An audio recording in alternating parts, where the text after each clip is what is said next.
ఎట్టకేలకు 2 దశాబ్దాల నిరీక్షణకు తెరపడింది.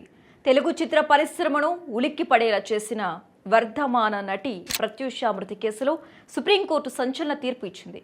2002లో జరిగిన ఈ విషాద ఘటనపై సరిగ్గా 24 ఏళ్ల తరువాత దేశ అత్యున్నత న్యాయస్థానం ఫైనల్ జడ్జిమెంట్ ఇచ్చింది.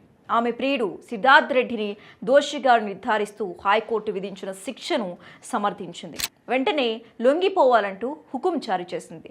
దీంతో ప్రత్యూష కేసు మళ్లీ హాట్ టాపిక్గా మారింది. ఇంతకీ ప్రత్యూష ఎవరు? ఎలా చనిపోయింది? సిద్ధార్థ్ రెడ్డి ఎవరు? అతనికి ఎందుకు శిక్ష పడింది? కోర్టు ఇంకా ఏం చెప్పింది? బిడ్డను కోల్పోయిన తల్లికి న్యాయం జరిగిందా?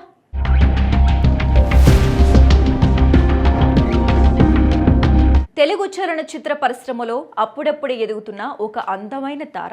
ఆమె పేరు Pratyusha.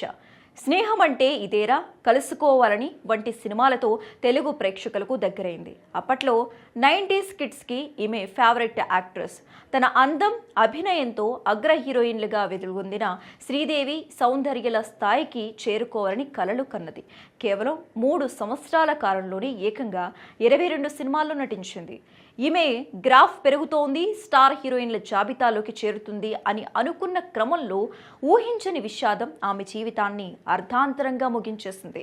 2002లో Pratyusha rape and murder case sensation create చేసింది. అప్పట్లో మీడియా, ఇండస్ట్రీ, పొలిటికల్ సర్కిల్లో ప్రత్యూష మరణం తీవ్ర చర్చకు దారితీసింది.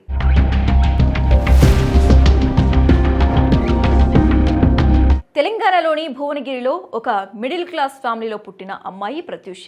ఆమె తల్లి సరోజినీదేవి గవర్నమెంట్ టీచర్.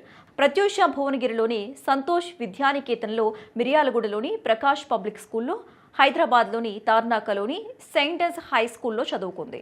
ఎస్ఆర్ నగర్లోని గౌతమి రెసిడెన్షియల్ అకాడమీ నుంచి ఇంటర్మీడియట్ పూర్తి చేసిన ప్రత్యూష బంజారాహిల్స్లోని బేబీ ఇన్స్టిట్యూట్ ఆఫ్ హోటల్ మేనేజ్మెంట్లో గ్రాడ్యుయేషన్ పూర్తి చేసింది. 2000 సంవత్సరంలో టెలివిజన్ స్టార్ కాంపిటీషన్లో పార్టిసిపేట్ చేసిన ప్రత్యూష లవ్లీ స్మైల్ కిరీటాన్ని గెలుచుకుంది. అప్పటికే తొలిసారి 1998లో రాముడు అనే చిత్రం ద్వారా ఇండస్ట్రీకి ఎంట్రీ ఇచ్చింది. ఎన్ శంకర్ డైరెక్షన్లో వచ్చిన శ్రీరాములయ్య సినిమాలో మోహన్ బాబు కూతురుగా ప్రత్యూష నటించి భారీ పాపులారిటీ సంపాదించుకుంది. ఆ తర్వాత స్నేహం అంటే ఇదేరా, కలుసుకోవాలని వంటి చిత్రాల్లో నటించింది.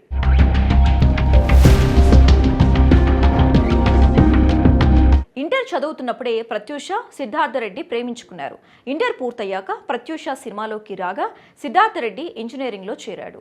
కెరీర్ పీక్స్లో ఉండగానే 2002 ఫిబ్రవరి 23న తన సిద్ధార్థ రెడ్డితో కలిసి పురుగుల మందు తాగి ఆత్మహత్యాయత్నం చేసింది. అయితే ఆ ప్రయత్నంలో ప్రత్యూష హాస్పిటల్లో చికిత్స పొందుతూ మృతి చెందగా సిద్ధార్థ రెడ్డి బయటపడి బ్రతికిపోయాడు. పోస్ట్ మార్టం ఫోరెన్సిక్స్ రిపోర్టు ప్రకారం ప్రత్యూష శరీరంలో పాయిజన్ ఉన్నట్లు నివేదికలు వచ్చాయి.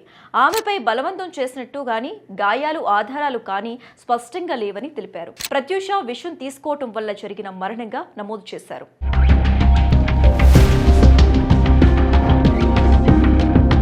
అయితే ప్రత్యూషది ఆత్మహత్య కాదని, ముమ్మాటికి హత్య అని తల్లి సరోజిని ఆరోపించారు.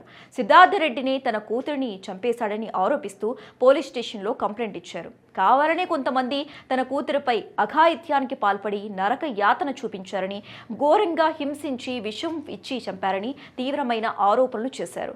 నిందితులకు తప్పకుండా శిక్ష పడాలని, పూర్తిస్థాయి విచారణ చేపట్టాలని డిమాండ్ చేశారు. మొదట అనుమానాస్పద మరణంగా కేసు నమోదు చేసిన పోలీసులు ఆ తర్వాత ఆత్మహత్య కోణంలో దర్యాప్తు కొనసాగించారు. కాల్ డేటా, సాక్షుల వాంగ్మూలాలు, ఫోరెన్సిక్ రిపోర్ట్ల ఆధారంగా కేసు కోర్టు విచారణకు వెళ్లింది. పోలీసులు సమర్పించిన ఆధారాల ప్రకారం హత్యకు తగిన నిర్ధారణ కాలేదని కోర్టు తెలిపింది. ఈ కేసులో అప్పట్లో పలువురు సినీ, రాజకీయ ప్రముఖుల పేర్లు మీడియాలో ప్రచారమయ్యాయి. దీంతో ప్రత్యూష కేసు తెలుగు రాష్ట్రాలలో సంచలనంగా మారింది.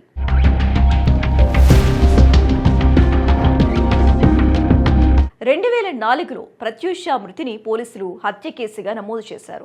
ఆత్మహత్యకు ప్రేరేపించేలా సిద్ధార్థ రెడ్డి వ్యవహరించారని ట్రయల్ కోర్టు తేల్చింది. అతడికి 5 ఏళ్లు జైలు శిక్ష, జరిమానా విధిస్తూ తీర్పు ఇచ్చింది. ఈ తీర్పును సిద్ధార్థ రెడ్డి హైకోర్టులో సవాల్ చేశాడు.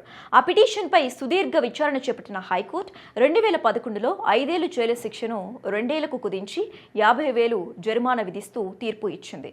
ఆ తీర్పును సైతం సిద్ధార్థ రెడ్డి సుప్రీంకోర్టులో సవాల్ చేశాడు. ఈ కేసులో 2012లో ప్రత్యూష తల్లి సుప్రీంకోర్టులో అప్పీలు దాఖలు చేశారు. ప్రత్యూషను ఆత్మహత్య చేసుకునేలా ఉసుగొల్పించినందున సెక్షన్ 302 కింద సిద్ధార్థ రెడ్డికి శిక్ష విధించాలని, లేదంటే సెక్షన్ 306 కింద గరిష్ట శిక్ష వేయాలని సుప్రీంకోర్టులో సరోజిని తరపున వాదనలు వినిపించారు.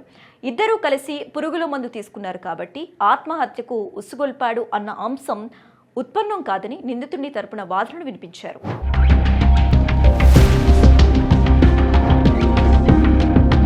అలా 24 ఏళ్లుగా సుదీర్ఘ విచారణల అనంతరం ప్రత్యూష కేసులో సుప్రీంకోర్టు తాజాగా సంచలన తీర్పు ఇచ్చింది. సిద్ధార్థ రెడ్డి పిటిషన్ను సుప్రీంకోర్టు డిస్మిస్ చేసింది. 4 వారాల్లో సిద్ధార్థ రెడ్డిని లొంగిపోవాలని సుప్రీంకోర్టు ఆదేశాలు జారీ చేసింది. పోస్టుమార్టం రిపోర్టులు, మునిస్వామి ఇచ్చిన ఫోరెన్సిక్ నివేదిక, ప్రత్యూషను ఆత్మహత్యకు పురుగొల్పినట్లుగా లభించిన ఆధారాలు, హెల్త్ రిపోర్ట్స్ సహా 7 ఆధారాలను పరిశీలించి సిద్ధార్థ రెడ్డి పిటిషన్ను ధర్మాసనం కొట్టివేసింది.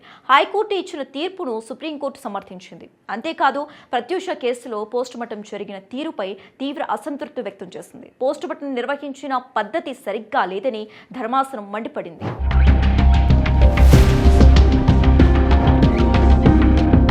తాజాగా సుప్రీంకోర్టు ఇచ్చిన తీర్పును గౌరవిస్తున్నాను, కానీ నా కూతురు కేసు విషయంలో న్యాయం జరిగిందని అనుకోవటం లేదని సరోజిని తెలిపారు. నా కూతురిని చంపేశారు, అన్ని సాక్ష్యాలు తారుమారు చేశారు, అన్ని సాక్ష్యాలు దొరికి ఉంటే నిందితుడికి జీవిత ఖైదు పడేది. మునిస్వామి రిపోర్టును సుప్రీంకోర్టు పరిగణలోకి తీసుకోలేదు, తీసుకుంటే బాగుండేది అని అభిప్రాయపడ్డారు. నా కూతురి మృతదేహాన్ని చూడలేదు, ఎలా చనిపోయిందో తెలియదు అని ఆమె ఆవేదన వ్యక్తం చేస్తున్నారు.